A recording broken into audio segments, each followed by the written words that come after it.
Começa agora. Diário Econômico PicPay. Uma análise das principais informações que impactam os mercados, A economia global e do Brasil. de segunda a sexta, às 6 da manhã, no Spotify e YouTube. Fala pessoal, bom dia. Meu nome é Igor Cadilhac, economista aqui do PicPay, e sejam bem-vindos ao seu Diário Econômico. Hoje é sexta-feira, dia 23 de agosto de 2024. Nos Estados Unidos, as prévias dos PMIs de agosto, tanto de serviços quanto do composto, vieram praticamente iguais aos números de julho, mas consideravelmente acima do esperado. Por outro lado, a manufatura, que aqui sim era esperado uma estabilidade, veio bem mais fraca, na leitura mais baixa do ano. Com relação aos detalhes, o emprego caiu de 51,6 para 48,9, mas os novos pedidos ficaram praticamente inalterados, em 52,3. E aproveitando o embalo de mercado de trabalho, depois de algumas semanas com surpresas positivas, os pedidos de auxílio-desemprego vieram em linha, subindo a 232 mil na semana passada. Enfim, no fim do dia, esses dados de atividade mostraram que a economia americana segue mais resiliente do que o esperado. E aqui, quando a gente usa uma regressão simples para modelar o PIB, temos visto que os PMIs têm se mostrado bem mais preciso que o ISM, por exemplo, que tende a ser mais pessimista. Ontem mesmo, Susan Collins, presidente do Fed de Boston, se mostrou preocupada com o potencial de um viés mais fraco se tornar autorrealizável e aumentar os riscos de recessão. Ela disse que os Estados Unidos estão em uma boa posição agora que a inflação recuou e o mercado de trabalho esfriou sem qualquer sinal de alerta. Quando os cortes de juros vierem, eles serão graduais. É verdade que esses números não ajudam muito, no sentido de alterar a narrativa econômica, mas esse conjunto ajudou a tirar um pouco do alerta vermelho e movimentaram os mercados.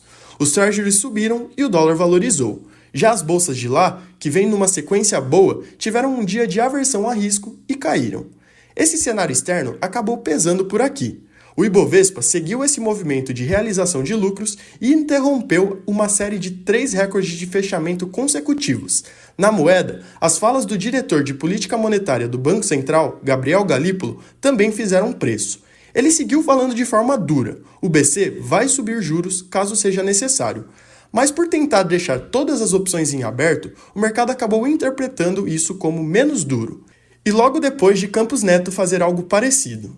No fundo, eles parecem estar tentando ganhar graus de liberdade. E aí, apesar da nossa curva de juros futura ter ganho inclinação, o real acabou desvalorizando quase 2% contra o dólar, fechando em 5,59. Moeda e bolsa caindo, DI subindo, dia difícil no Brasil, mas pelo menos nossos dados de arrecadação seguiram bons. Puxado pelo quadro bem favorável da atividade, a Receita Federal conseguiu arrecadar um pouco mais de 231 bilhões de reais em julho. Esse é mais um número que é o maior do mês de toda a série histórica. Essa tendência forte deve continuar nos próximos meses, mas com uma intensidade menor. De toda forma, como o nosso principal desafio segue sendo de natureza fiscal, esse lado da receita bem comportado é muito bem-vindo. Certamente, ele ajuda em muito no equilíbrio das contas públicas, mas não totalmente. Precisamos de um esforço maior no corte de gastos.